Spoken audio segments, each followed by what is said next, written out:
Bismillahirrahmanirrahim. Assalamu alaikum hürmetli qarindoshlar. Sual ve cevap namlı programımızın yeni sani arqalıq sizler bilen yüz görüşdük.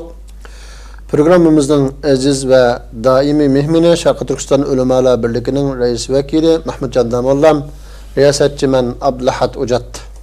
Mahmudcan Damallam, hoş geldin programımızga kıymetli vaktlerini çıkarıldığı için Allah rahmet kılsın. Kızın karşılarınız. Allah razı olsun inşallah hemimizden.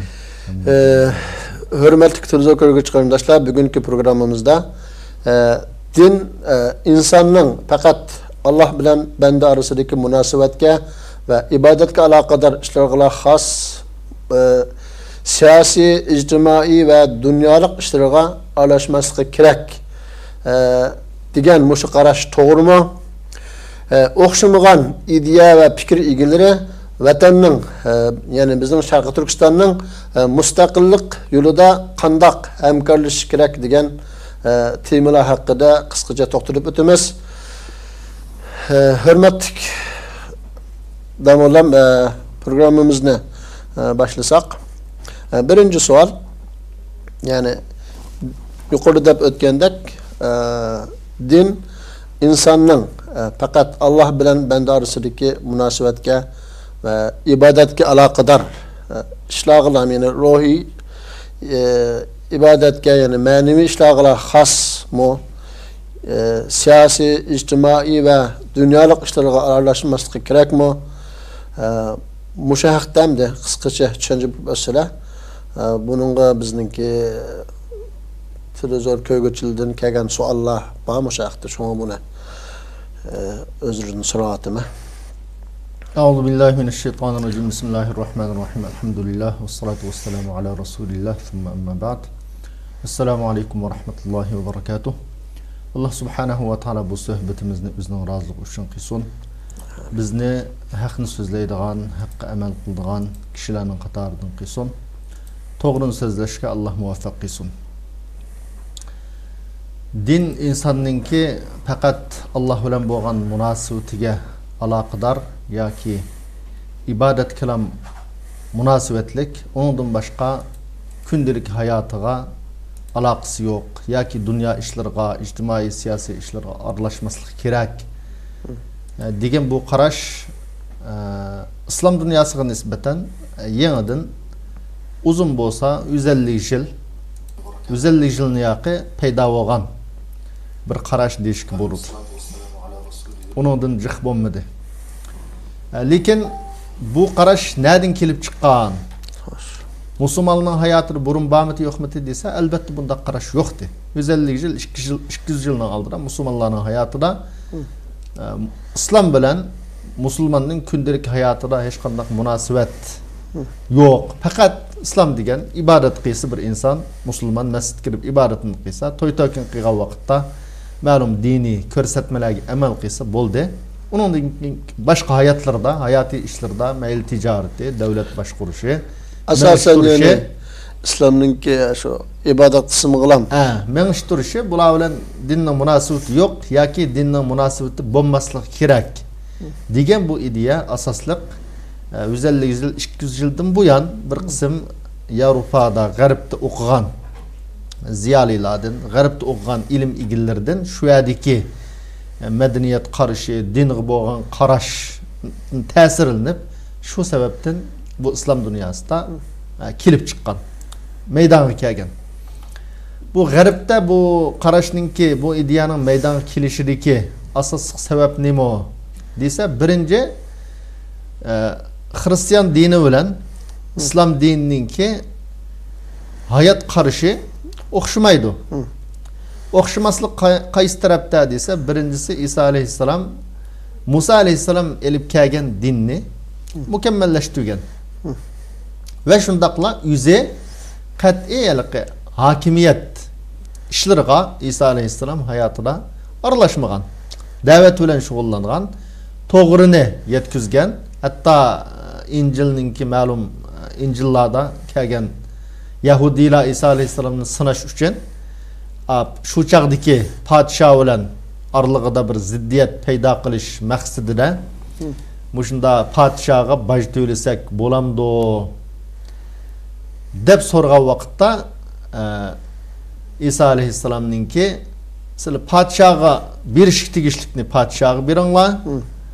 Allah'a berish tegishlikni Allah'a beringlar deb mushundaq deganligini bayon qilingan Injilda. Bu gapninki rastligi ya yolg'onligi aniq emas hamda. Biz buni hem %100 yolg'on deyolmaymiz va shundaqla rost deyolmaymiz hamda. Chunki bizning dinimizda bu haqda bayonot kelmagachga Hristiyanlar o'zining dinini va shu jumladan Tavrat Injilni o'zgartib o'tgan bo'lg'achqa nurg'un o'zininki havoyi havaslari hatto butparast bo'lgan o'zining qarashlarini buni kirgizib o'tgan bo'lg'achqa buning haliqi ya andati ya mandat degan olmaydi.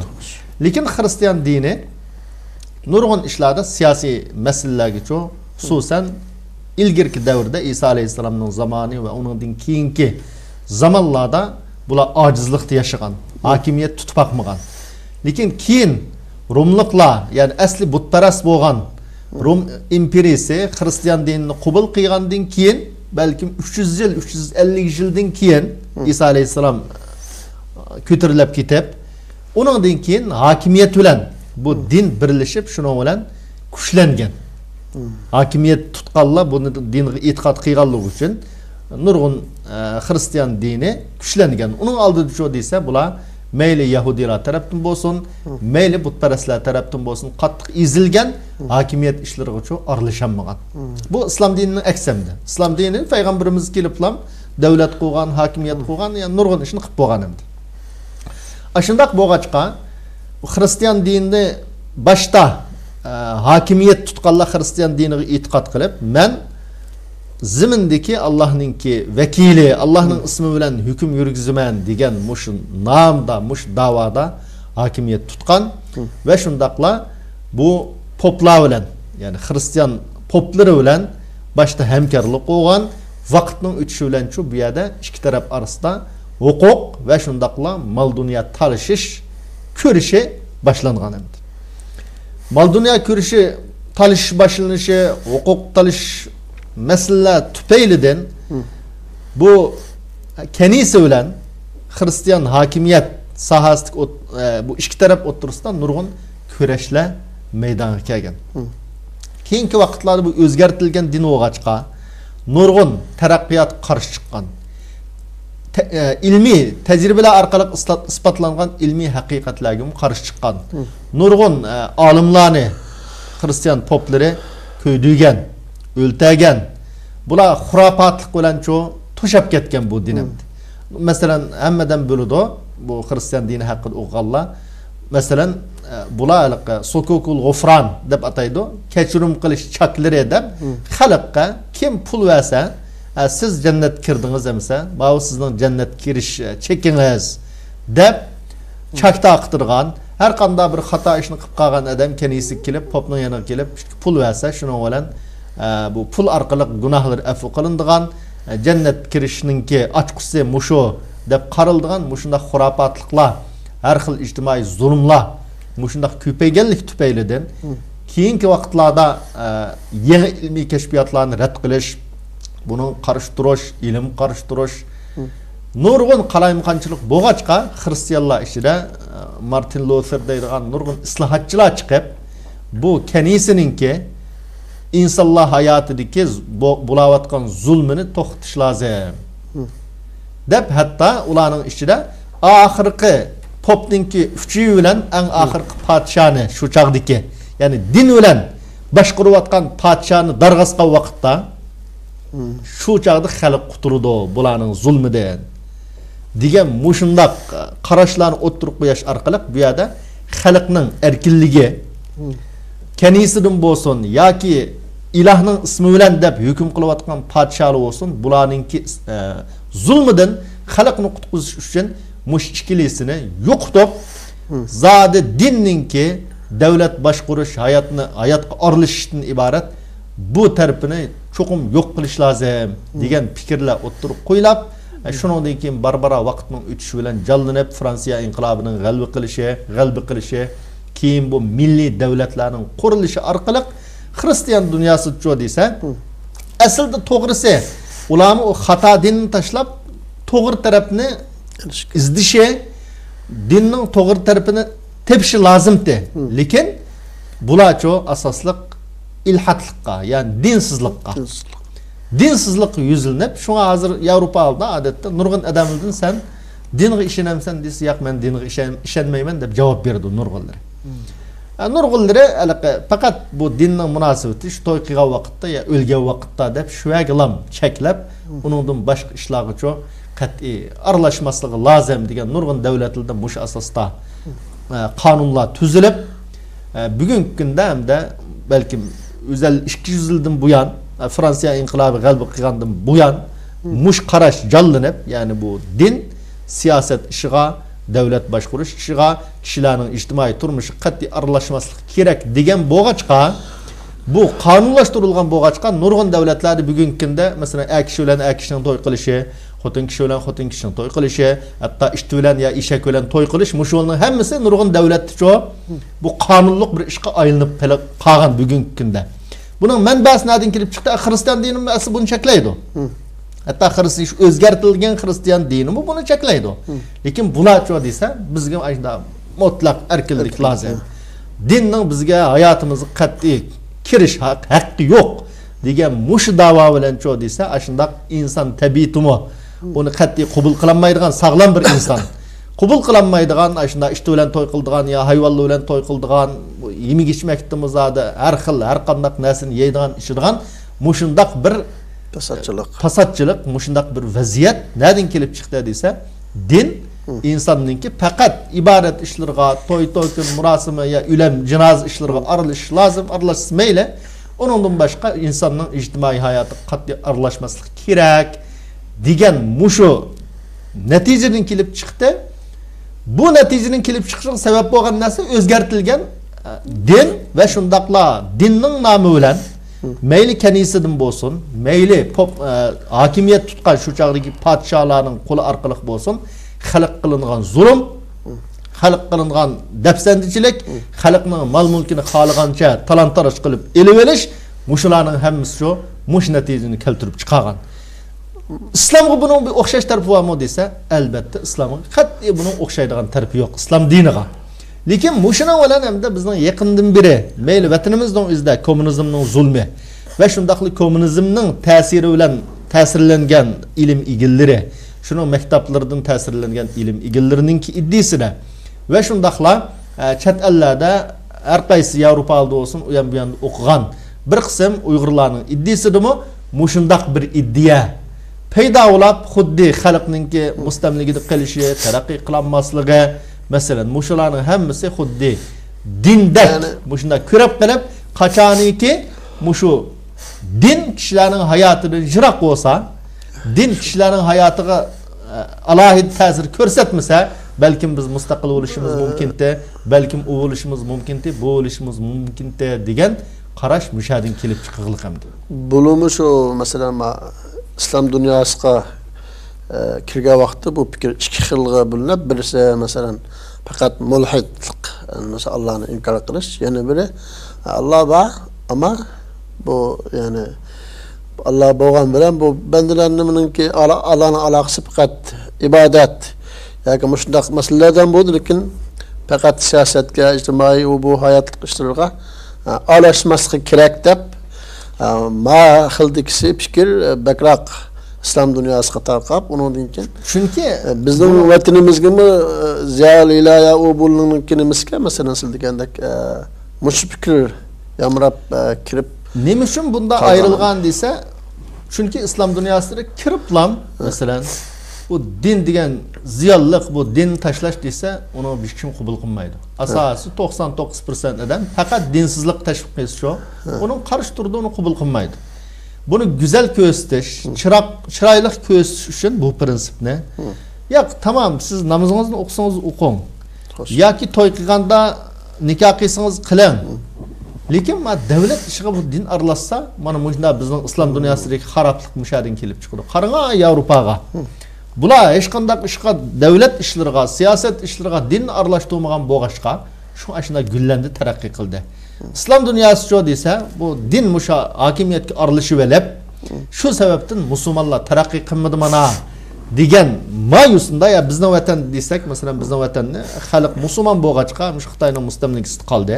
Masalan, yoki u bo'ldi, bu bo'ldi degan ma tarafni chiroyli ko'rsatish orqali, lekin asli g'oyada cho'ng farq yo'q.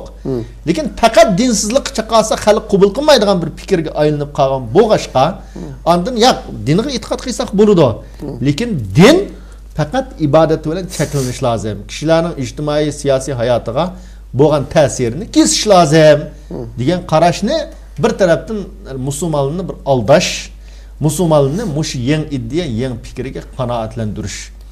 Amaliyotda biz Peygamberimizin hayatı qaraydigan bo'lsak, dinimiz qaraydigan bo'lsak, aslida mush din loyiqida jamiyat tatbiqlansa, din loyiqida musulmonlar mush dinning ko'rsatmasiga amal qilsa, aslida bu adolatning vujudga chiqqan bo'ladi.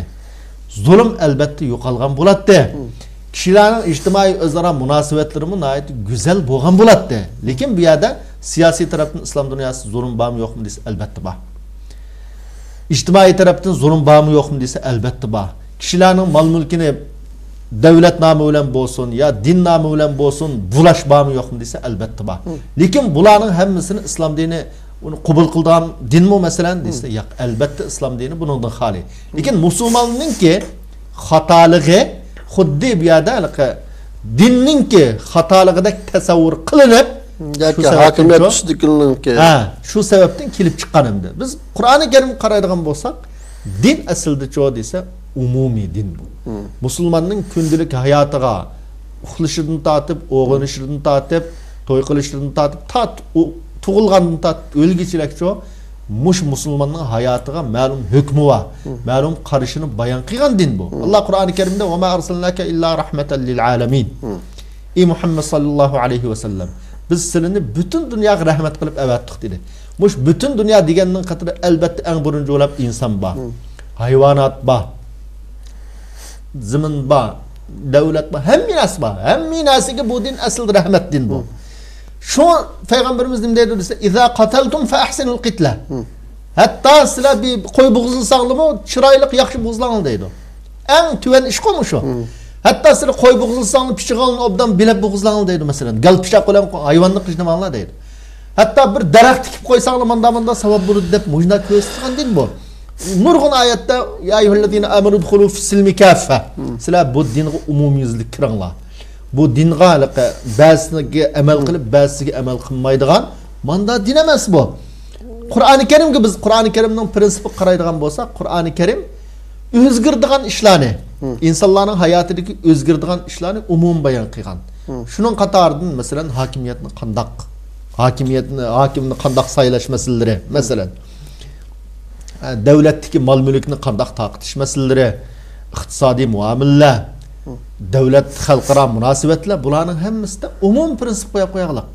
Tafsili hokimni manda saylaysiz ya anda qilasiz, parlamentni manda qilasiz, anda qilasiz deydigan hech qanday narsa yo'q.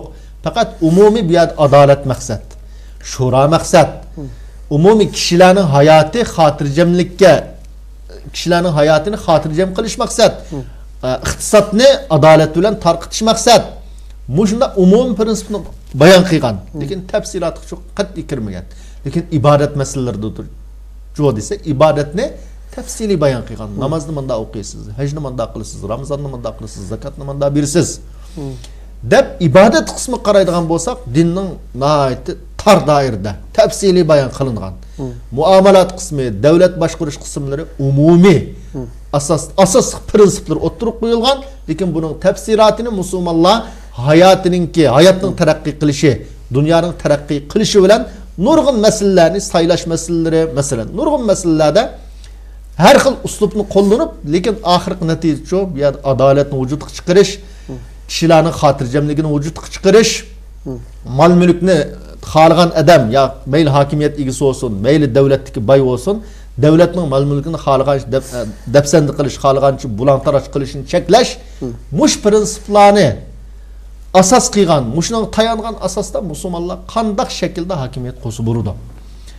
Shuning uchun Qur'oni Karimda masalan dinimiz vallazi ja'ala lakumul arda zalulan famshu fi manakibiha wa kulu min rizqi.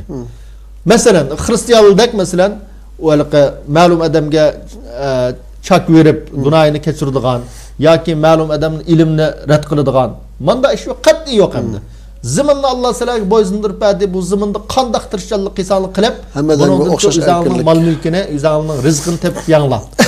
Masalan, ilm haqida va qur robbi zidni ilma. Diniy ilm demaklik mushar masalan xos. Yani umumiy ilmni ziyoda qilishni talab qilish buyruq bor. Tariximizni qaraydigan bo'lsak, bizning masalan xristianlarning qatına shu zimin cho'glaydi degan fikrni o'ttirib qo'yganligini darg'asig'liq masalan. Yoki ziminning shakli manda deb buni o'ttirib qo'yganligini darg'asig'liq. Lekin bizning islom tarixiga qaraydigan bo'lsak-chi desa, islom tarixida val ardi va ma dahaha degan oyatning tafsirida nurg'un qarashini mufassirlab, necha yildan oldin o'ttirib qo'yib bo'lganlar. Hatta masalan inson havoda uchib qolsa degan mush gapni o'ttirib qo'ygan nurg'un olimni xristianlar o'z zamonida darg'asig'lik, o'ltiraklik, turmuq so'laqlik. Bizning Hanafiy mazhablarimizcha desa, necha asrdan oldin, 1000 yildan, balki 1300 yildan oldin, masalan, bir inson havoda turib namoz o'qisqanda o'qiydi, namoz farz bo'lamdi yo'qmi degan gapni shu chaqda tiqib bo'laqlik. Nima uchun desa, bu yerda bir ilmiy tadqiqotga yo'l bor. Yani ilmiy tadqiqotga, qanday ilmiy tajriba ilmini bir yerda o'ttirib qo'ysa, tadqiq qilib ilmi isbotni o'ttirib qo'ysa, shariat, islom dini buni cheklaydigan. Sen meni o'qimaysan yo tadqiq qilmaysan yo kishilarga bildirmaysan deydigan islomning cheklimiz yo'q bu dinninki. Shuning uchun islom dini insonning umumiy hayotini o'z ishiga olib ketadi. Shu payg'ambarimiz sollallohu alayhi va sallamning zamonida bir sahobaning qo'llari kuchli, jiq emgak qilgan odamning qo'llari qetib ketadi-ku, shunday kuchli qo'ygan. Kuchli ham qetib ketgan bu qo'lni ko'rib sahobalar, madem Allah yo'lida bo'lgan bo'lsa, mush odamning hayoti azab bu kuchli odam ekan bu degan vaqtda payg'ambarimiz nima degan desa, agar bu odam o'zininki oilasini beqish uchun tirishchanlik qilgan bo'lsa, Alloh yo'lida, shu qilgan ishi, dehqonkan, tijoratchi ekan, nima bo'lishdan qat'iy ishlamchi ekan, o'zining oilasini Allohning yo'lida beqish uchun bo'lsa, bu Alloh yo'lida. O'zining qari ota-onasi bo'lgan bo'lsa, buni beqish uchun tirishchanlik qilgan bo'lsa, Alloh yo'lida. Oilasi yo'q ekan, ota-onasi yo'q ekan, o'zining hayotini iffat bilan, halol bilan saqlash uchun tirishchanlik qilgan bo'lsa, Alloh yo'lida bo'ladi. Lekin takabburlikni, riyoni maqsad qilib, tirishchanlik qilib, qo'llari bunday qetib ketgan bo'lsa, ishlab bu shayton yo'lida degan. Demak, bir insonning oilasi uchun ishlashi, o'zi uchun ishlashi, ota-onasi uchun ishlashi, ya davlatni gullantirish uchun ishlashi, mushularning hammasida niyatni to'g'ri qilish bu Alloh yo'lida. Ya'ni bir oyatda qul inna salati va nusuki va mahyaya. Qul inna salati va nusuki va mahyaya va mamati lillahi robbil alamin. Yani bu oyatda insonning mayli ibodati bo'lsin, namozi bo'lsin, hayoti bo'lsin, ilmi bo'lsin, hammasi Alloh xos ekanligi, Allohning ekanligini mush oyatda o'ttirib qo'ygan.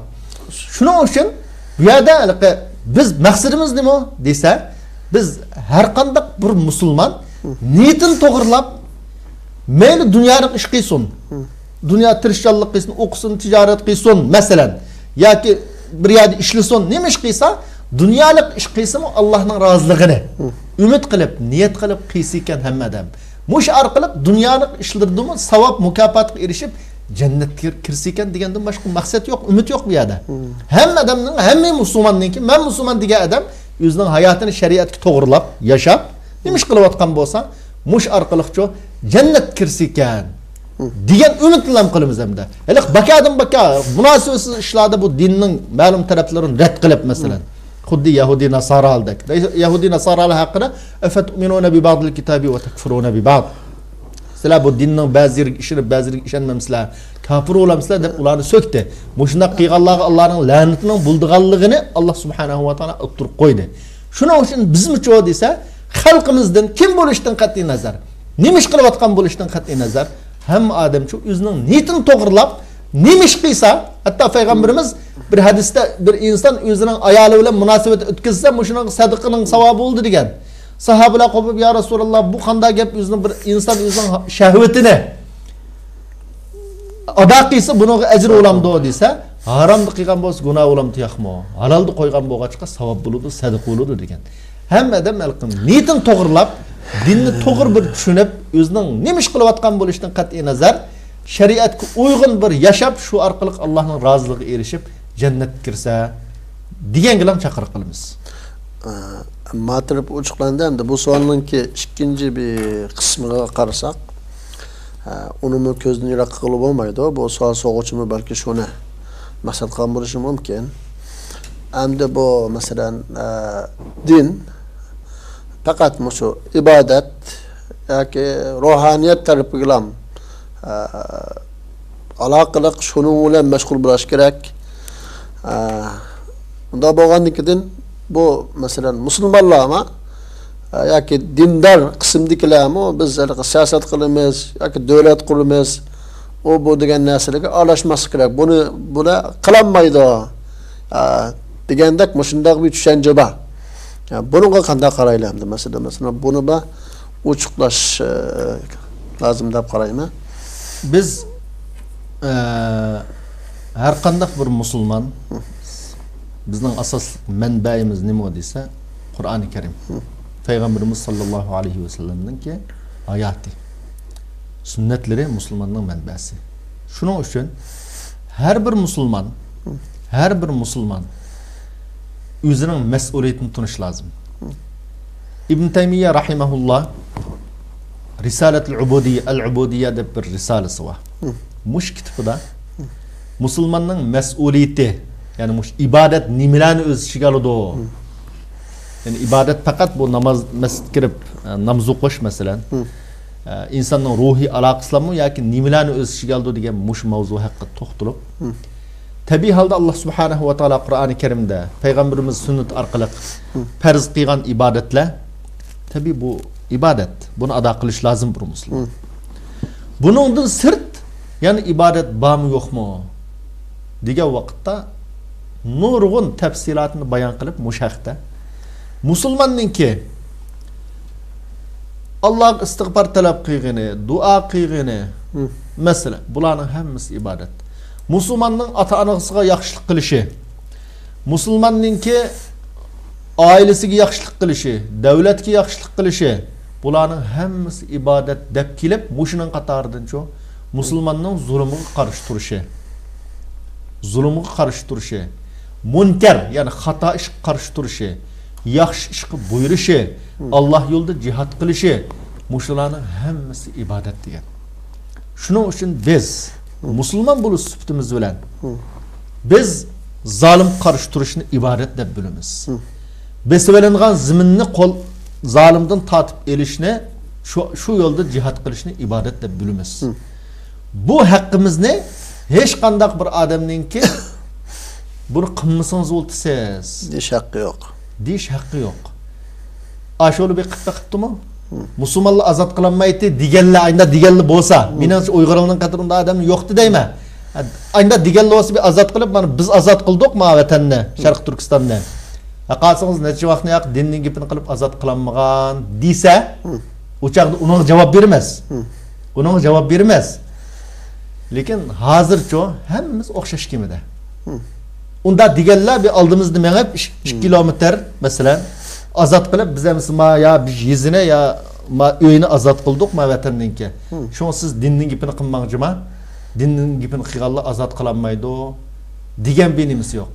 Bizda xil faoliyatda bo'lgan bo'lsak, u kompyuterni oldida o'tirib yozgan bo'lishi mumkin. U gapini hech qanday jafo tortmay turib. To'g'ri. Bu azodlik yo'li, bu jihad yo'li, kurash yo'li, vaqt kelsa molni, jonni berishga tegishli yo'l. U alaqa gapni qilib o'ltag'anga qiyg'inilgan ish emas. Bizning xalqimiz musulmon xalq. Tarixdan buyon biz umumiy bo'lgan inqiloblarga qarsak, bu inqilobning oqisida cho'qim dinning ruhiy qo'zg'ash kuchi bor. Buni har qanday insofli bir odam bo'lsa, buni Xitoy e'tirof qilganlik ya buni. Kommunist Xitoy bu shu bizning vatanni besib olgandan buyon 49dan buyon ta hozirga qadar bo'lgan inqiloblarning natijasidan nimani bildi desa, zodi bu inqilobni asosli qo'zg'ash kuch mush dindorlardan keldi ekan. Agar alohida dindor bo'lmagan bo'lsa-mu, lekin diniy ruhdan keldi ekan deganlar kommunist tunidi. Kommunist tunigan bo'lg'achqa shu bizning asosli dinimizga hujumni asosli mushni qartib o'tdi. Shuning uchun biz har qanday vaqtda Qur'oni Karimning biz ko'rsatgan yo'li shu. Bu zolim qarshi turish bizning diniy mas'uliyatimiz. Biz buni birinchi diniy mas'uliyatimiz Alloh bizga farz qilgan, bu zulm qarshi turishni. Vatanni ozod qilishni Alloh farz qilgan. Alloh yo'lida jihad qilishni Alloh farz qilgan deb turib qilamiz. Mushuning bilan birga tabii shu vatan chunki musulmonninki haqqini nima desa, payg'ambarimizning ko'rsatmasi bo'yicha har qanday bir odam o'zining dinini qo'g'dash yo'lida kurash qilsa, ziminni qo'g'dash yo'lida, melini qo'g'dash yo'lida deb bor. Shu mol degan zimindan cho'ng mol yo'q hamda. Melni qo'g'dash yo'lida, o'zining obro'yini qo'g'dash yo'lida kurash qilsa, mana bu Alloh yo'lida kurash qilgan bo'ladi deb ko'rsatdi. Unda bo'lgandan keyin biz qaraydigan bo'lsak, bizning hozir dinimiz dafsanda qilinib o'tibdi. Ziminimiz dafsanda qilinib o'tibdi. Obro'yimiz dafsanda qilinib o'tibdi. Demak, diniy tarafdan biz har tarafdan payg'ambarimiz ko'rsatgan jihad yo'liga kirish bizning gadinimizga farz bo'lgan bir ish bu. Biz mushularning hammasini uchun diniy ibodat Alloh bizga farz qilgan ish deb yashaymiz. Mushu haqda kurash qilamiz. Agar g'oyimizga yetarsak fa biha va ni'mat mush dunyoda. Agar g'oyimizga yetanmay xuddi burunqi nurg'un kurash qilgan vatanimizning ichida bo'lsin, sirtida bo'lsin, mush g'oyi bilan yashab, mush g'oyi yo'lida tirishchanlik qilib o'lib ketib qolsak, xuddi burunqilar o'lib ketgandek Allohning dargohida cho, Allohning mukofotiga erishamiz. Ma niyat bilan yashaymiz biz. Shunga payg'ambarimiz sollallohu alayhi vasallam qandaq bir odam Alloh yo'lida jihad qilishni niyat qilib, o'zining ko'pisi o'lib ketsa, shu shahidning ajri mukofoti beriladi degan. Shuning uchun bizning bu yerdagi maqsad, g'oya, hayot nim bo'lish lozim desa, mush g'oyini tiklash, mush yo'lda tirishchanlik qilish, g'oyaga yetsak Allohning fazli, Allohning ne'mati. Yetanmay mush yo'lda o'lib ketib qolsaqcho, shahidlarning maqomidan o'rin olish, Allohning roziligiga erishish. Biz qarindoshlarimizni ashundaq bu dinning davosini qilsanglar, masalan, vatanni mustaqil qilinmaytinglar degan qarindoshlarimizga, Uyg'ur do'stlarimizga deydigan so'zimiz nima desa, siz dinni zodi sirtqa chiqarishimiz lozim. Din bu davoga aralashmaslik lozim deb yazsangiz masalan. Biz musulmon deb qaraymiz shu qarindishimizning chunki ikki masala hamda. Birisi hozir siz degandek bu din bunga aralashmaslik kerak desa, yana biri bular bir ish qilolmaydi yoki bo'lmaydi masalan. Bu din da bunda siyosat, ijtimoiy bu narsa yo'q. Deydigan nima odamda. Dinda o yo'q deganlik shu nadonligi hamda. O dinni bilmaganligi, tushunmaganligi yoki boshqa madaniyat bilan ta'sirlanib ketganligi. Mukammal din ishkanligini bilmaganligi. Bilmaganligi ya boshqa madaniyat bilan ta'sirlanib ketganligi. Va yoki bo'lmasa islom dunyosida bo'layotgan xafalik musibatdan umidsizlanib bu din aralashsa, masalan, Suriyada bo'lsin, dunyoning har qaysi joylarida bo'lsin, bunda xafalik keldi ekan degan bir xamxiyal kallaga kirib qolgan bo'lishi mumkin. Shu sababdan ashuna degando. Lekin bu yerda ham masalalarga ayrim qarash lozim. Hamma vaziyatga ayrim to'xtalish lozim. Bizning umidimiz nima desa, shundoq degan qarindishimizning bir musulmon bo'lganda ekan, men mushu kurash yo'lamni, vatanni ozod qilish yo'lam bu Alloh ham rozi bo'lgan, Alloh buyurgan ishkan bu degan ma'niyat bilan yashasa, mush niyat bilan kurash qilsa, agar shu g'oyaga yetanmay o'lib ketgan taqdirda Allohning roziligiga erishsa, umidimiz shu. Shunday Allohning roziligiga erishib, ma dunyoda vatanni mustaqil qilolmay o'lib ketib qoldi deylar masalan. Qiyomat kuni mahrum qilib qo'yadi.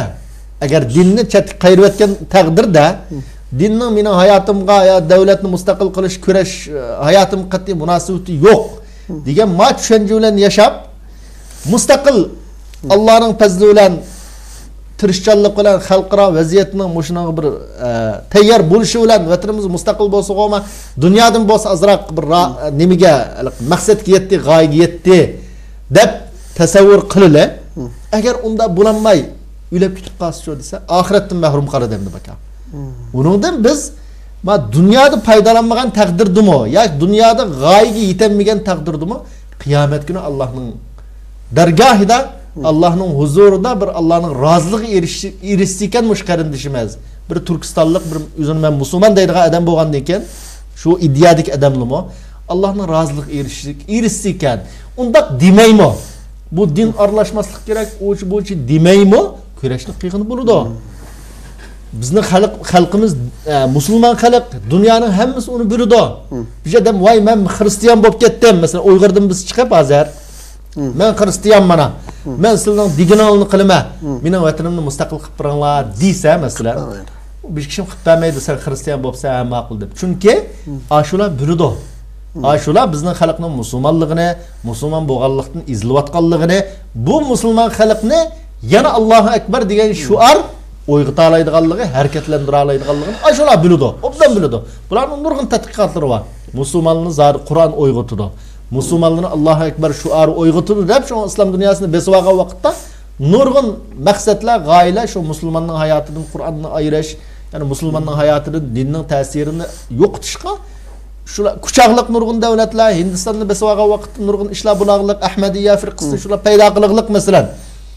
Bular obdan biladi. Shuning uchun bir odam men vatanimni mustaqil qildim, ayda desam, meni bir g'arb allari ya Amerika qo'llab qolamiki deb men xristian bo'lgandan boshlab deganga ular voy siz xristian bo'libsiz, biz bir din ekanmiz, emisma vataningizni ilaga deb unda berdigan ish yo'q. Ya'ni bu bir xam xiyol. Navolamda yuqoridagi gaplarning asosi, xulosasi din insonningki faqat Alloh bilan banda orasidagi munosabatga ibodatga xos emas ekanligi, balki din mukammal bir din bo'lib, bu siyosiy, ijtimoiy va iqtisodiy dunyoning hamma ishlarga ya'ni o'xshash darajada olish haqqi borligi, musulmonlarning o'xshash shaklda olish haqqi borligini tushunib yetdik hamda dinning ham mushuning asosiga qurganligi, mushuni tashabbus qilganligini bildik. Sizlar yuqorida deb o'tlar, biz vatanimiz Sharqi Turkistonni ozod qilish yo'lida yani dindarlar başka bütün kısımdakiler yani her xil ideologiya, fikir, ilgilere hemmimiz o'xshash bir kiyiminin üstündeki adamlar dediler. Madem biz bir kiyiminin üstündeki adamlar bo'lsak, mushu o'xshamagan fikirliki, ideyadagi kişiler deyli, cemaat deyli, tashkilot deyli, her nima desak, mushular vatanni ozod qilish yo'lida mustaqillik yo'lida qandoq hamkorlashish kerak, ya'ni qaysi talablarga diqqat qilish kerak yani o'zaro. Bu haqda bir qisqacha tushuncha masala. Birinchi bo'lib biz musulmonlar, dindarlar bizning g'oyamiz, maqsadimiz yuqorida deb o'tdik. Har qanday harakatimizda kurash yo'limizni bu birinchi bo'lib Allah bizga buyurgan, Allah farz qilgan ish, bu bir ibadet, vatan uchun kurash qilish bir ibadet deb qilamiz. Bütün qarindoshlarimizni mush tushunchali bo'lishga chaqiramiz. Bütün qarindoshlarimiz shu g'oyani qilsa ekan. Hammamiz mush kurash yo'lida birga mengib, tasada biz g'oyamizga yetemey, hatta g'oyamizga yetile. Ölüp ketsak, ölgenden keyin biz imanımız var adamlar olgan ekan. Kıyamet günü Allah'ın mükafatı erisi, hemimiz bir tan erişsek, nim bo'ladi. Hemimiz Allah nisip qilsa cennet tan kirsek. Mush kurash yo'lda mengayotgan bir adam mı bir cennetin sırtını qamsa degan umidda. Mushun tashabbus qilamiz va qarindoshlarimizni mushuni chaqiramiz. Hemimiz bu Allah'ın razılığı, Allah farz qilgan ishga mav degan umid, niyat, g'oya bilan qilib ma kurashni, ma xizmatni mush orqali Allah'ın razılığına tan erishish, o'lgandan keyin mukofotlanish, do'zaxdan qutulish, jannatga kirishdan iborat bu sharafga hammamiz birga erishsak degan tashabbusda. Mushunga chaqiriq qilishimiz lozim. Bu hammamizningki boshqa bo'lmaydigan majburiyatimiz. Xo'sh. Bu yer ikkinchi bir masala kelib chiqadimda. Tabiiy holda men va sizlar va mushu dindar, din o'qig'anlar, dinga e'tiqod qilganlar hammamizningki bir kelgusida xuddi sahobalarning zamonidagidek va undan keyingi gullangan islom davridagi gullangan davlatlarni qurish, shundaq davlatlarni intilish, shundaq davlatlarning bo'lishiga bu bizning orzuyimiz, umidimiz. Arzuyimiz, umidimiz. Mushunga tirishchanlik qilamiz. Mushunga tirishchanlik qilishimiz, kuch chiqarishimiz bu bizning burchimiz, mas'uliyatimiz. Lekin shuning bilan birga muşu mas'uliyetimizni tungan asasda biz vatanimizninki 300 yıldan ushq vaqt bir mustamliga hakimiyetninki zalimninki qo'l ostida tuğanlıqı. Bu davrda bulapmı? Mesela 70 yıl komünizmning aldıda, komünizm kelishning aldıda bizning xalqimizning umumiy hayotiga uçaqdaki meyli Manjuriyali olsun, meyli keyinki Jankeyshin hakimiyeti olsun, cumhuriyetçiler olsun, bular xalqning ijtimoiy turmushiga alohida ta'sir ko'rsatmagan. Hem alohida ta'sir ko'rsatishni tanımagan kishilarga, bular kommunist bo'lmagan bo'lg'ashqa, nurg'un orliqda mustaqil bo'lgan vaqtlarimiz bo'ldi, o aniq masala. Kishilarning umumiy hayotida bir islom, musulmonlik tabiiy holda bu yerda xurofotlik va nadonlik va jahillik va hammasi bor. Lekin umumiy islom, men musulmon deydigan, o'zining musulmonligidan faxrlanadigan, o'zining odatda namozlarda, kiyim-kechaklarda islomcha yashaydigan bir hayot bizning umumiy xalqimizda cho'q bor. Mesela o zamanlarda komünistlar ben bir materialda ko'rdimmi, umumi şu çağda Xitoy tili biladigan, mesela 30 yıllar deyli mesela, şunu aldık aynalarda Xitoy tilini biladigan, Xitoy madaniyati bilan ta'sirlangan odamning soni bizning umumiy vatanning ham yerda 10 mingga yetmaydi ekan. Yani necha million xalq ichida 10 mingga yetmaydi ekan. Shunday az odamlar ekan. Lekin bularning roli Xitoy bilan hamkorlashib bizning mustaqil bo'lgan hokimiyat, mayli Yaqubbek hokimiyatini olsun, mayli keyingi hakimiyet ya inqiloblar qarshi turishdi bo'lsin, shu Xitoy madaniyati bilan ta'sirlanganlarning Xitoyning tarjimonligini qilganlarningki, Xitoy tilini bilish uchun shu chaqda huquqqa erishishninki, pul tepishning bir yo'li bo'lg'achqa, ta'sirlanganlarning salbiy zini alohida zo'r bo'lib ekan. Xo'sh. Zo'r bo'lib ekan.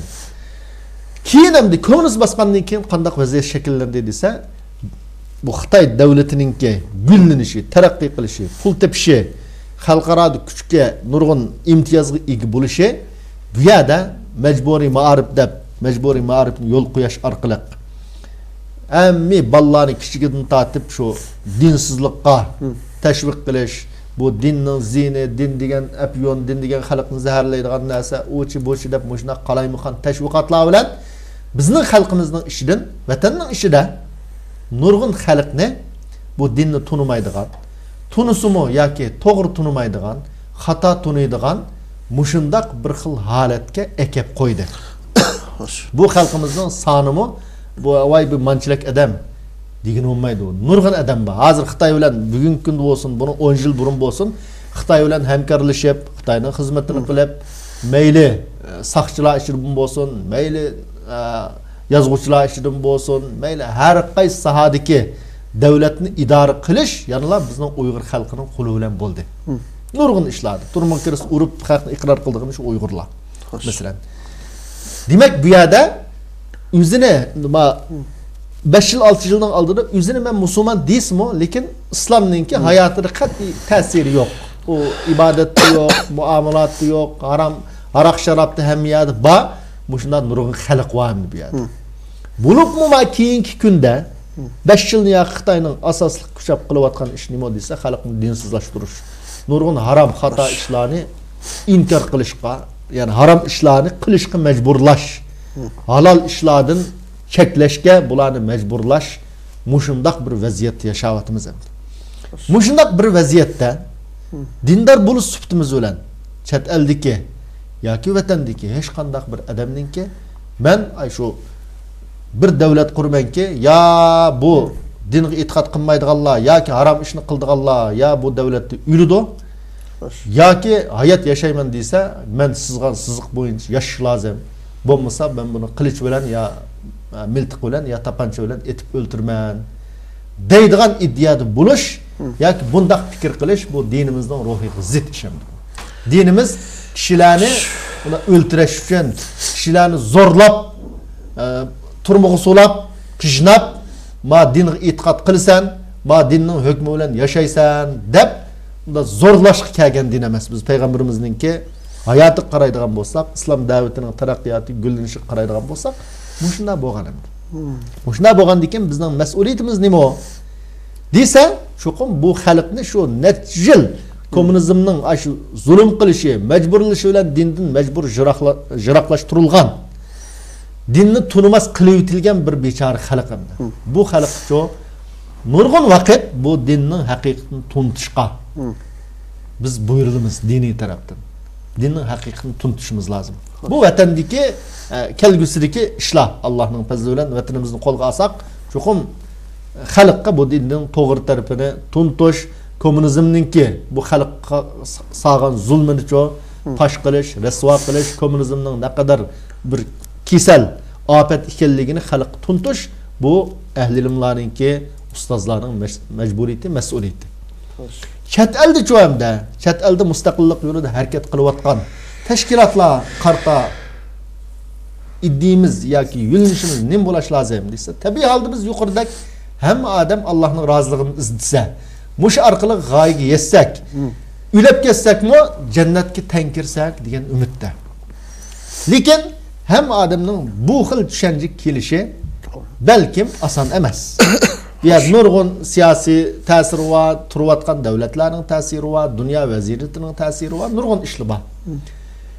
Unda bo'lgandan keyin biz bu yerda qanday qilishimiz kerak desa, mush zulmga qarshi turish, shu vatanimizni elish, tajovuzga qarshi turish yo'lida shuqum hamma odamcha hamkorlashish lozim. Qanday yo'linishda bo'lishdan qat'iy nazar. Bunun biz İslam dinimizde bunun qarta bir yol yo'q ko'rsatma bormi desa, bunun qarta alohida bir ko'rsatma bor. O yani masalan dindarlar bilan yoki boshqalarning hamkorlashishida demoqchi bo'lsam. Masalan, birinchi o'lab islom tarixida, payg'ambarimizning tarixida Hilful Fudul deb atalgan. Nima uchun yani Hilful Fudul deb atalgan desa alimlarimiz bunun nurg'un fazilatlik, insoniyatning manfaatini qo'g'daydigan nurg'un fazilatlik yaxshi ishlar jug'lashgan bo'lg'achqa, mush yaxshi ishlarni vujudga chiqarishga ittifoqlashgan bir kuch bo'lg'achqa bular shu mushundaq atalgan. Ya'ni yaxshi ishlar ittifoqi degandek bir mazmundagi gap ham. Buningki kelib chiqishidagi asosiy sabab nima bo'lgan desa, payg'ambarimiz sollallohu alayhi vasallamning 20 yosh vaqtlari. Payg'ambar bo'lishdan burunqi Zubayd degan yerdan, ya'ni Yamandagi bir shahardan bir odam kelib, o'zining uyadin bir mala kelib, Qurayshlardan bo'lgan Vail ibn As degan bir odamga bu malni setibdi ekan. Satqandan keyin bu odam o malning pulini bermagan. Bermagandan keyin o odam uyaga berib, "Bundan malimni satqandim, pulni bermadi" desa, Vail ibn As degan Qurayshning ishidagi cho'ng bir odam, hurmatga sazovor odam. Bu odamga nurg'un odamlar gap qilishdan aymangan. Gap qilinmagandan keyin bu odam Kabe'ning tüyük kelib, Vail ibn Fahr o qabila, bu qabil deb nurg'un qabilalarning ismini atab, mushunda men mal satqandim, malimning pulni bermadi, menga bir yordam qiladigan odam yo'qmi? Degandan keyin bu yerda Zubayr ibn Abdul Muttalib degan kishi men zodi bu ishni men qo'yib qo'ymayman. Men cho'qim bu masalani hal qilaman deb nurg'un qabil cho'nglarini Qurayshning ishidagi jut cho'nglarini Abdullah ibn Jad'an degan odamning uyiga chaqirib, bu yerda shular bir ittifoqdosh kuch tashkillagan. Bu kuchning asosli maqsadi nima edi desa, Mekkada zulm qilingan hech qanday bir odamni qo'ymaslik. Ya'ni zulmni to'sash. Zulm qarshi ittifoq tuzgan. Payg'ambarimiz sollallohu alayhi vasallam bu ittifoqqa qatnashgan. İslamdan keyin Rasululloh nima degan? Bu ittifoqning maqsadi nima desa, zulm qarshi turish. Asosli maqsadi istibdod qarshi turish, mazlumga yordam berish. Shundaqla jamiyatda do'stlik, qarindoshlik tushunchasini tarqitish bu ittifoq kuchninki asosiy g'oyasi mush edi. Payg'ambarimiz nima degan desa, mush haqda men Abdullah ibn Jad'an tağamlı bilan billa Abdullah ibn Jad'anning uyida bir ittifoqlashish so'rini qatnashgandim. Law du'itu bimithlihi fil islam la ajabt. Agar g'oyasi shunday go'zal bo'lgan, zulm qarshi turish, mazlumga yordam berish, masalan, bu shunday adolatni, insoniy haq-huquqni vujudga chiqarish uchun Xo'sh. Muşundaq bir ittifoqlashishga bugun chaqirilsam, men albatta yana cho mushunga qatnashdim deb payg'ambarimiz sollallohu alayhi vasallam ay islomdan burunqi zulmga qarshi turishdan iborat mushundaq bir ittifoqdosh kuchni alohida maqtagan. Buningdan endi biz nima darsni elishimiz lozim? Nima darsni elishimiz lozim desa, mushundaq zulm qarshi turishni ular mushrikdi halbuki. Şu Zübeyir ibn Abdülmuttalib şu çağda ittifaqlaşqanlar. Resulullah peygamber bo'lmagan vaqt mushrik holatida zulmga qarshi turishdan iborat, mazlumga yordam qilishdan iborat bir tashkillash bo'libdi, bir tashkilot qurilibdi. Bu tashkilotni shu payg'ambarimiz maqtadi. Men islomda shunday chaqirilsam, men qatnashdim dedi. Buningdan biz albatta bizning umumiy yuzlik Türkistan'ın müstakilliği üçün küreş kılıvatkallar asaslı hemmisi degidek Müslüman emdi. Biz hazırgıçılak bizse yak men ma dinni taşladım. Tabi tamam. Dinning ma'lum taraflarini yuqorida o'tirib qo'yilgandek siyosatga aralashishlar bu degan odamlar yo'q emas. İxtiloflar bor. Ha, ma'lum talash tatishlar bor. Lekin o'zini umum musulmon deydi. Ay qarshi tushunchasi xato bo'lsa-mu, o'zini men musulmon deydi, balkim nurg'onlar namoz o'qishi mumkin, masalan, nurg'on harom ishlarni qilmasligi mumkin. Bunda holatda biz musulmon bo'lgandan keyin umum tarafdan, hatto ma'nodan mushahadisdan chiqib turdi, musulmon bo'lmasimi u? Musulmon bo'lmasimi? Bizning vatanimizda zulm desak bor, eshib turibdi zulm. Mazlumga yordam qilish desak u tepirdi. İpitimizni qo'g'dash desak tepirdi. Hammasi tepirdi endi. Bu kommunist qarshi turish uchun shunga qanday yo'linishdagi odam bo'lishdan qat'iy nazar, u taqvodor musulmon bo'lsin yoki fosiqroq musulmon bo'lsin, hamma odam hamkorlashish lozim. Biz bir zalim mustabidga qarshi yana bir musulmon bo'lmagan kishilar bilan yoki davlatlar bilan, kafirlar bilan hamkorlashish albatta joiz. Hatta nurg'un qarindoshlarimiz el-kufru millatu vahida, kufrning hammasi bir millat. Unda bo'lgandan keyin bu davlatlarga yordam so'rashning ahamiyati yo'q u bu. Mana to'g'ri tushuncha emas. Kufr millatu vahida. Kufr millat vahida degan nim degan gap desa, xo'sh. Ular kufrlikda hammasi o'xshash. Hammasi Allohga ishonmaslikda, mushriklikda o'xshash. Lekin siz muomala qilishda o'xshashmi u desa, albatta o'xshash emas. Musulmonning kafirlar bilan qildigan muomalasi o'xshash bo'lmaslik lozim. Payg'ambarimizning o'xshash bo'lmagan. Kafirning ishidan urush qilish tegishli kafir va. Xuddi bizning vatanimizni besib olgandek, shunda besib olgan bo'lsa, zalim bo'lsa, buni bilan urush qilish lozim. Kafirning ishidan tinchlik bilan chiroyli yashashga buyurilgani va. Kafirning ishidan hatto yaxshilik qilishga buyurilgani va. Qur'oni Karimda yaxshilik qiladi degan kafirlar va. Unda bo'lgandan keyin, kufr hammasi o'xshash bir millat, uning bilan buning bilan bu kafir davlatlarga shikoyat qilgandan keyin yoki buningdan yordam talab qilish degan Allohga sherik keltirganlik u bu deb mushna dinni o'qimay, shariatni o'qimay, shariatning hukmini o'qimay, Qur'oni Karimning nima ekanligini, bu haqda qanday yo'l yo'riqlari borlig'ini o'qimay-cho, mushunda xato tashviq qildigan qarindoshlarimiz ishimizda yo'q emas. Xo'sh. Shuning uchun biz umum qarindoshlarimizning cho desa, payg'ambarimizning hadis bo'yicha hamma odam mush zolimga qarshi turishda hamkorlashish lozim. Payg'ambarimizning hatto Madinaga kelgandan keyin, kuchlangandan keyin davlat qurgan vaqtini qaraydigan bo'lsak, shu davlatda, Rasululloh qurgan davlatda Yahudilar bati, az sonda Nasara bati, hatto mushrikin bati musulmon bo'lmagan. Xo'sh. Shunda bir davlatni Rasululloh qurgan. Uyadilik Yahudilarni ya keyin tabii xiyonatning sababidan boshqa davlat dushmanlari bilan ittifoqlashganlik sababidan, hamkorlashganlik sababidan Yahudilarni qo'g'lagan. Lekin unda qilishning oldida cho desa, mushada birga yashaymiz. Qanday bir odam mushu Yahudi Madina davlatiga hujum qilib kelsa, buning o'rtaq qarshi turamiz degan masalalar uchun mushunday ittifoqni tuzib davlat qo'ygan. Bu davlat qurishning yo'li nima desa, shu davlat xalqininki qaysi fikrda, qaysi iddiyoda bo'lishidan qat'iy nazar hammasi hamkorlashib, o'rtaq bir yerga kelib, o'zining dushmaniga o'rtaq qarshi turgan vaqt quralaydi u davlatni, lekin fikr egillari, har xil ideologiya egillari o'zining tiq ushini birsi-birsiga qaratib qolsa, bu davlatni qat'iy quranmaydi. Dushman chavak chaladigan, dushmani xo'p bo'ldi deydigan bir ishni qilgan bo'ladi. O'zaro kurashib kirgandan keyin, jidal kirgandan keyin. Ya'ni undaqda masalan o'xshamagan ideya fikrdagilar hamkorlash jarayonida cho'qim birisi bizninki qimmat qarashlarga, prinsiplarga hurmat qilish kerak qoldi. Albatta. Shunda nimada qilish kerak. Endi keldik masalan deyli küfürlen din yardım aldık, onunla hemkarlaştık, özara hemimiz birleştik, vatanını azat kılış yolunda. Şunu bilen birge hem de yukarıdaki münasebetlik sual.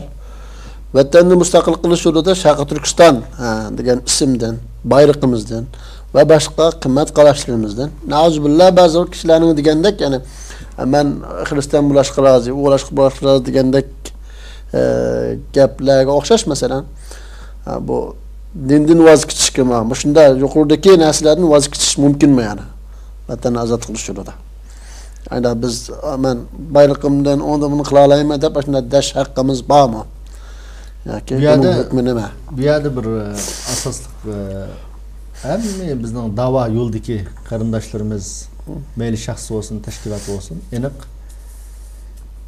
prinsip aniq bir meseleler var. Şu aniq meselelerin qatarından, en muhimlerinin qatarından Şarkı Türkistan degan bu isim meselesi, bayrak meselesi. Bu yerde ben hayranım da. Mesela şu iddianın oturuq çıkışıda, mesela bizninki hazır bütün dünyaya ilan qilib Şarkı Türkistan desek, qaysi til bilan bo'lsa bizning vatanning xaritasi ve bayrağı çıkıdımdı. Nima için çıkıdı bu dese, bizning mush 70 yılın yağı küreşning neticesi bu. Şu 49 ay şu komünistli söylep şundan keyin chet el qaçqan rahbarlarninki, qo'mondonlarninki, bizning xalqimizning ishidan chiqqan kurashchilarninki qilgan xizmatining neticesi. Chunki bu yerda Sharq Turkiston degan bir davlat qurilgan bizning vatanimizda. 33'te 44'te uzun davamlaşmagan bo'lsa-mu, lekin mushundaq bir davlat qurilgan. Qurilgan bo'lg'achqa biz shuning merosxo'ri. Biz shu davlatning igisi to'q deb mabi sepva narsaga eslayotimiz biz. Yo'q narsaga yasinmaymiz. Yiltizva bir daraxtga eslayotimiz. Ya'ni buning yiltizi 33-yil shu tikilib bo'lgan. Xo'sh. 44-yil tikilib bo'lgan. Yiltizva dava qilsak, har qanday odam anglasa, ha, ras ayında bir ish bo'lgan, shu chaqda deb bo'ladigan bir masala bor. Biz hozir shunday yiltizi asosi va bir narsaga eslib turib, masalan, davoni qilyapmiz. Bu yerda masalan, men bu ismdan voz kechman. Masalan, yoki bayroqdan voz kechman, yo uningdan burundan voz kechman deyishni nima taqozo qildim? Xo'sh. Uningdan voz ketganda masalan, biz düşmanımızga olsun, dostumuzga olsun, nima deymiz, nima da'vo qilamiz hamda. Xo'sh. Aş tuproqni da'vo qilmasak, shu ismdagi nima da'vo qilamiz? U chaqda masalan, ya Qashqa, ya Xotan, ya Aqsu deb noyimizning ismi bilan da'vo qilamdik masalan.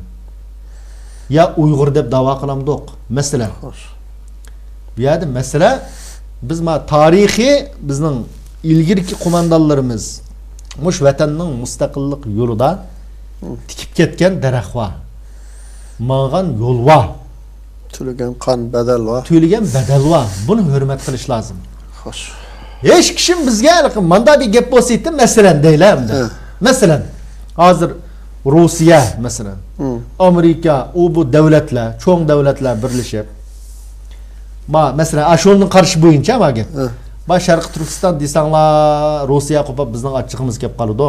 Chunki Sharq Turkiston desanlar O'zbekiston, Qirg'iz, Qozoq hammasini o'z ichiga kelib turgan yoki bu yerda mushunda bir nimalik kelib chiqadi. Shunga sizlar meni ismni o'zgartinglar masalan. O'zgartsanglar biz Xitoy bilan deyishib vatanimizni mustaqil qilib birlar deb oldimizga tanlagan bir ish bormi masalan? Yo'q. Yoki bayrog'inglar islomning simvoli ekan bu. İslamның simvoli ekan, biz bani yaxshi ko'rmaydik. Shu buni o'rniga ya Hristiyanning belgisi va bayroqdan bizni ya qizil bayroqdan bizni qilsanglar, biz vatanimizni mustaqil qilib turdik degan bir davlat, hatto bir davlat emas, bir shaxs. Ya'ni bir cho'ng bir siyosatchi ya cho'ng bir advokatdan meni o'zgartsanglar, mana biz qilib turamiz degan bir ish bormi? Yo'q. Ya'ni bu xiyoliy bir tasavvurimda. Ya'ni bayroq desak bu islomning simvoli ekan deb qolishi mumkin. Sharq Turkiston desak, Rossiya qabulab qilishi mumkin. Xo'sh. Ya palani qabulab qilishi mumkin. Shu biz bunda demay, bu hech kimning haqqi yo'q. Chet eldiki hozir. Chunki bizning 33dagi qurilgan davlatda shu chaqdikilar, shu chaqni şu kumandalar, şu xalq şunu maslahatlashib, nurg'un tadqiq qilib, bu vaqtda doktor Alimjon Bug'dorning kitobini o'qisak bo'ladi ayni. Nurg'un tadqiqotni qilib, bu davlatning ismining Sharq Turkiston bo'lishi, bayrog'ining mushrangda manda bo'lishi, girpining ma bo'lishi hammasini shu chaqda o'tirib qo'ygan, tasdiqlangan bir masala. Shu Turkistonning ishida. Hammasiningki ma'lum asosi bor, qarashi bor. Adolat bo'lsin, quvvat bo'lsin, hurriyat bo'lsin, masalan, insoniyat bo'lsin, hammasi ozodlik bo'lsin, hammasi asosi bor.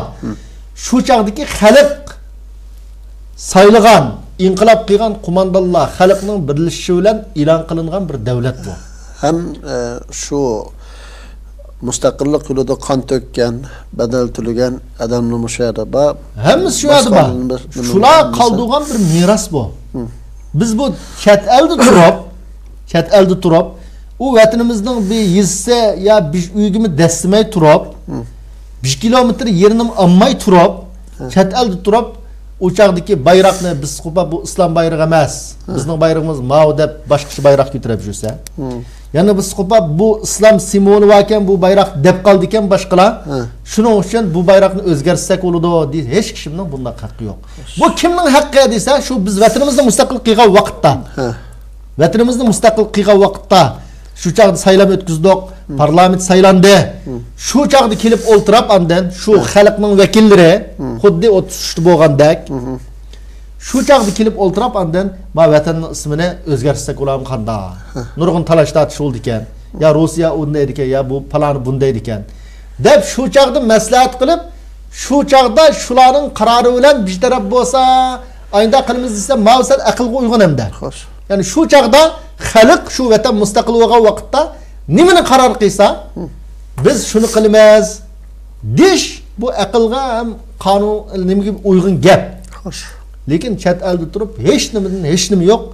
Hech kimninki bu miros qoldirgan asosli yiltizi 33 tikilgan bu daraxtni men julib tashlaydim. Men buning o'rniga havoga asli yo'q. Havoga binasini tikdim. Yangidan ism, yangidan bayroq. Yangidan bayroq, yangidan girib, yangidan ma'ni qildim. Dish hech kimning haqqi yo'q. Shu bu haqda haqqi yo'qlash bilan birga, ya'ni xiyonat ham desa. Bu haqda shunga har qanday bir siyosiyon obdan o'yinib gap qilish lozim. Obdan o'yinib, buning ma qilgan gapning qanchalik foydasi va qanchalik ziyni bor deb ma'nolar maslahatlashib shu ondan so'zlash lozim. Xo'sh. Razı olsun. Hazır bizge programımızda canlı yayını koygan qarindoshimizdan bir savol yaptı. Ben bir savolni sizlarga o'qiyay. Onunla bir cevap versler. Qarindoshimizning ismi Abdurrahim Mehmet degan qarindoshimizga. Deydi, ben bir savol so'ray. Chet elda hozir taraf bo'lib ketdik. Ötkende bir partiyanın başlığı azalarını casusluqqa saldım. Öldürdüsem öldürüş kerakti dedi. Yani tağdikiler mi şundaq işlarını azalarını buyurduğun iş var. Undaqda partiya yoki jamoatning buyrug'i bilan o'zimizning millatidan bo'lgan, lekin ma'lum jihatlarda fikrimiz bilan bir yerdan chiqmaydigan kishilarni o'ldirish yoki bulan talanch qilish to'g'rimi?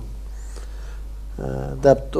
Bunga misol keltirib, biz vatandagi vaqtimizda bir qism qarindoshlar din vatanning xizmatini qilish, xizmat uchun ishlatamiz deb boshqalarning velosipedi, motosiklet, o bu degan mal barliqlarini o'g'irlaydigan ishlar yuz bergan. Endi chet eldimi o'zi bermasa bulab olsak bo'ladi degan shunday ko'z qarashdagilarning barligi va shunday bulan-talan ishlarning yüz berganligini anglayapmiz. Bunun dindagi o'rni nima? Hukmi nima deydi? Bu qarindoshimizning savoliga nima deb javob berdilar? Bu her qanday bir siyasiyon bo'lsin, meyli dini olim bo'lsin, jamoat bo'lsin, shaxs bo'lsin, her qanday bir odam bundaq bir so'zni qilishning oldida Allohning oldidagi hisobini o'ylash lozim. Xo'sh. Chunki to'g'ri bir jamoat yoki partiya masalan partiya a'zolarininki partiyaning qonuniga ya qaroriga mana shuni bunday qilamiz deginiga bo'ysunish bu mas'uliyat bor. Xo'sh. Bizning xalqimizningki kurash hayotida nurg'un mag'lubiyatga sabab bo'lgan ishlarning biri nima desa bizniki itaatsizlik, boshliqqa o'zimizning ichidan chiqqan qo'mondan yetakchilarga bo'ysunmaslik, hammadan o'zining kallasiga to'g'ri kelsa qilish bir ishni, kallasiga to'g'ri kelmasa qilmaslikdan iborat bizniki boshliqlik, dushmanga bo'ysunish. Xo'sh. Chunki dushmanning turmusi va so'lab qo'ydigan, urdigan qamchisi va ya iqtisodni musodir qiladigan kuchi va shunga dushmanga hammadan bo'ysunudi. Biz jiq ko'rdik buni hamda. Vatanda masalan qatnash qoidalariga shunda rioya qilib mashina haydaydigan odamlar chet elga chiqsa, qatnash qoidasiga rioya qilmay haydaydigan, bizning desa saqchilar urishadigan. Masalan, unday ishlarni biz Misrda ko'rgan bolalardan, boshqa yerdami bunday ahvollar bor. Nima desa chet elda aldirab, darhol aproplam sulab qo'ydigan yoki darhol manchiming deb pakenni qo'yib turgan ishlar bo'lmag'achqa, shunda ratlik mangdigan odamlar zulmdan qo'rqib, shunda erki yagi chiqslamcho, to'g'ri ishnimi qilmay, uning xatorini qilaman deb izlaydigan, shunday bir psixikcho bizning nurg'un xalqimizda yo'q emas bor. Tabiiy holda har qanday bir jamoat, bir partiya yoki bir vatan uchun xizmat qilayotgan, vatanning ozodligi uchun harakat qilayotgan kuch o'zining agash kuchlarini taatga, ya'ni yetakchiga, qo'mondonga bo'ysunishga rag'batlantirish, mush asosida tarbiyalash bu muhim. Bu muhim. Xo'sh. Lekin mushuning muhimligi bilan birga biz alohida ta'kidlashga tegishlik, har odam bilishga tegishlik nima desa, bizning dinimizda la ta'ata fi ma'siyatil xoliq deydigan payg'ambarimizning so'zi bor. Ya'ni bandiga bo'ysunaman deb Allohga osiy bo'lish yo'q. Ya'ni siz bandiga bo'ysunman deb Allohga osiy bo'lmang demoqchi. Hadisning maqsadi. Mushundaq bo'lg'achqa biz da'vo yo'lida, xizmat yo'lida birinchi qatim masalan siyosiy shunda partiya yoki partiya boshlig'i o'lta desam o'ltirish lozim, ya bo'l desam bo'lish lozim degan gap bu dinimizningki yuqoridagi hadisga zid va shundaqla payg'ambarimiz sollallohu alayhi vasallamningki har qanday bir hadis va vallazi nafsi biyadi qatlu nafsin mu'min a'zamu indallohi min zawalid dunya deydi. Xo'sh.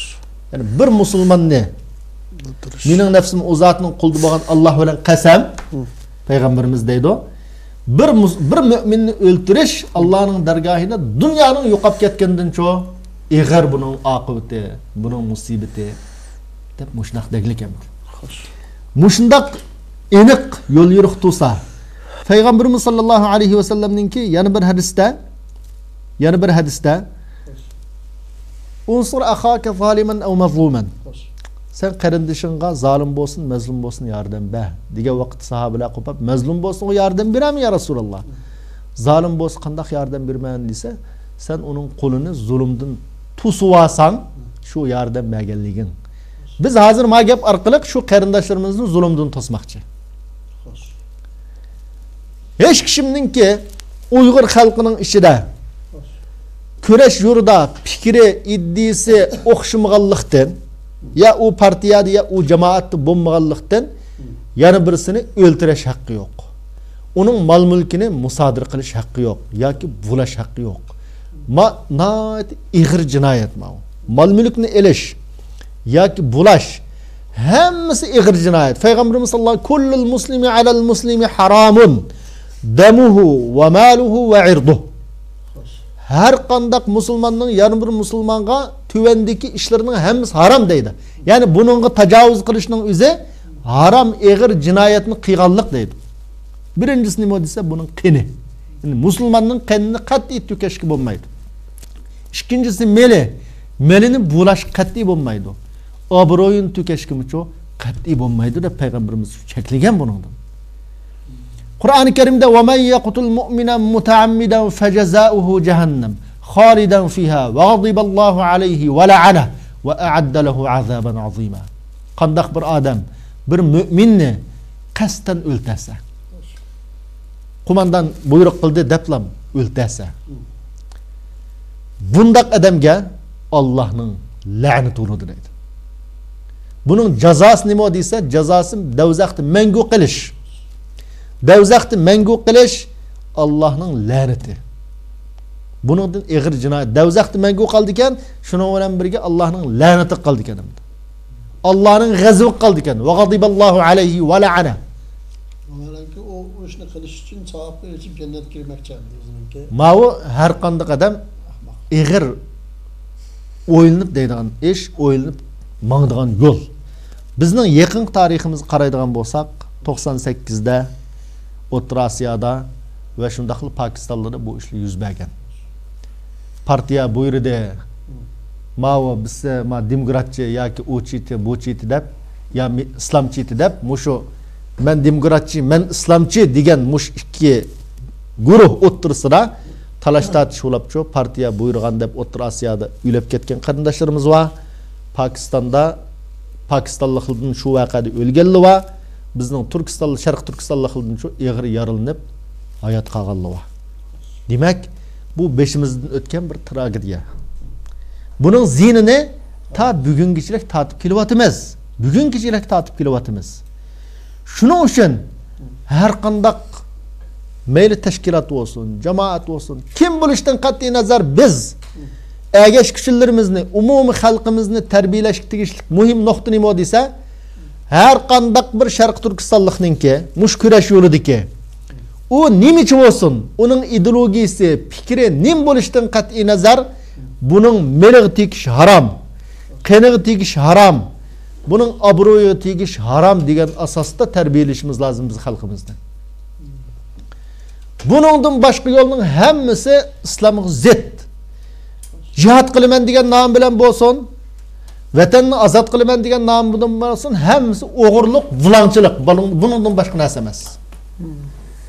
Biz payg'ambarimizning hayotiga qarasak, qaysi bir g'azotda payg'ambarimiz musulmonlardan majburiy emsa hamma odam qanchalik bo'lsa shuni o'ydan chiqsa, chiqmasang bunda majbur jazolaymiz seni degan bir vaqalik bormi? Shundaq deganlar shuni bir ko'rsatsin. Bu bir shubha desak ham yoki bir safsata yoki. Buning asosi nima zodi? Men shuni o'ylayman. Buning asosi nodonlik. Buning eng nega tayinib qilganda dinni bilmaslik, dinni tushunmaslik, payg'ambarimizning hadisini o'qimaganlik yoki o'qimas qilish, Qur'oni Karimni tushunmaganlik. Payg'ambarimizning hayotidagi jihadga mol chiqarishmasiz birdan bir qo'llangan uslubi nima desa, qiziqtirish uslubi. Ya ayyuhan nabiyyu harridul mu'minina alal qital. Nurg'un oyat buyurganim shu. Qiziqtirish. Qiziqtirish qandaq bir odamni Alloh yo'lida jihad qilishga tayyorlasa, iqtisod chiqarsa, bu jihad qilgan bo'ldi. Xo'sh. Masalan, yoki qandaq bir odam o'zininki kichkina yo'lini Alloh yo'lida xajlasa, manchilik xajlagan bo'ladi. Xo'sh. Deb, yoki sahobalarning o'zining mol-mulkini Osmon roziyallohu anhudak jiq mol berganligiga ma darra Usman ma fa'ala ba'da al-yawm. Xo'sh. Bugungi Alloh yo'lida xajlagan bu puldan keyin Osmon nima ish qilsa buning zayi yetkazmaydi. Ya'ni deb jannat bilan bishorat berish. Alloh yo'lida pul xajlashning ne kadar fazilatli ish ekanligi. Jihad uchun pul xajlashning ne kadar fazilatli ish ekanligi. Qur'oni Karimdan hamma yerda bi amwalikum va anfusikum. Xo'sh. Mush nayt ko'p yerda mushundaq keldi. Boshda mal zikr qilindi, undan keyin nafs, jon zikr qilinadi. Olimlarimiz nima deydi mushaqda? Nima uchun bu malni boshqa zikr qilgan Alloh subhanahu va taolo desa, nurg'un bir necha hikmat sirlarni bayon qilib, shuning qatoridan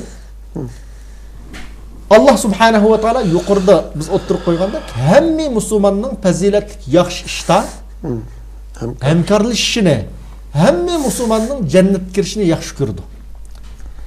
Nafsi bilan jihad qilish, ya'ni o'zining jannatga kurash qilish, jihad qilish bu sog'lom odamlar, kuchli odamlar qila oladigan, erlar qila oladigan ish. Buni nurg'un ayollar, nurg'un qari odamlar, nurg'un kasal odamlar qila olmaydi. Xo'sh. Buning doirasi bir azcho cheklik. Men nafsi bilan jihad qila oladiganning doirasi cheklik. Lekin iqtisodni ishlardan ishlata oladiganlar cho desa, bularning doirasi kam. Jiq adam iqtisod bilan qilgan jihodga sheriklashalaydi. Iqtisodiy kuch qo'shalaydi.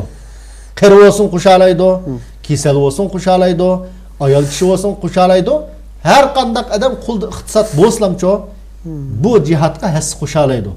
Shuning uchun mal boshda bayon qilingan deydi. Jiq adam qila oladigan ish bo'lgan chiqa. Uningdan keyincho nafs, jon keyin bayon qilingan deydi. Shuning uchun biz jihadimizda olsun, siyosiy faoliyatda olsun, har qanday ishda xalqdan qurol tanlab turib, pul olib qilgan ish emas ma'u, ibodat ma'u.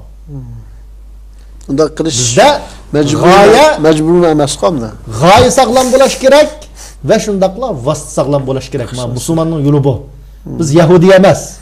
Yahudilar o'zining davlatini qurish uchun g'oya olsun, vosita olsun, hammasini tanlamay vaqt kelsa o'zining xalqini o'ltirib, shu nimada Misrda mayda qilgan 56-yillarda Yahudi bayani, Yahudi yig'ilgan ibodatxona, Yahudi o'zi partitliqlik. Nima deb desa, mush orqali ma Misrdagi Yahudilar Isroil davlatiga bordi. Mavada xotirjam qilmasak bo'lani Isroil davlatiga berib avay gullindi deb ashuna qilganda. Musulmonning hayoti undaq emas. Biz ma dunyoda yaxshi ish qilishga va bu yaxshi ishni qilish orqali oxiratda Allohning mukofotiga erishishga buyurilgan odamlar. Shuning uchun biz har qanday bir shaxsdan mening qarindishimning mol mulki menga harom. Xo'sh. Allah meni jazolaydi. Allah Qur'oni Karimda "Va may yaqtul mu'minan mutaammidan" mu'minni o'ltaganning jazosi jahannam debdi. Xo'sh. Payg'ambarimizning mu'minning mol mulki harom debdi deganni hamma odam tunish lozim. Bo'lmasa zolim bo'ladi endi. Summa qila lil ladzina zalamu zuqu azabal khuld. Agar buni qilmay ashuna mol mulkiga tajovuz qilsa, bu zolim bo'ladi, davzi urdi. Buni o'ylab qilish lozim. Ma dünya biz men bilib shu vatanning o'zida ashuna velosiped qo'laydigan buni ayna odamni ko'rganman. Nima desa biz jihad qilamiz yoki vatanning ozodligi uchun ish qilamiz deydi.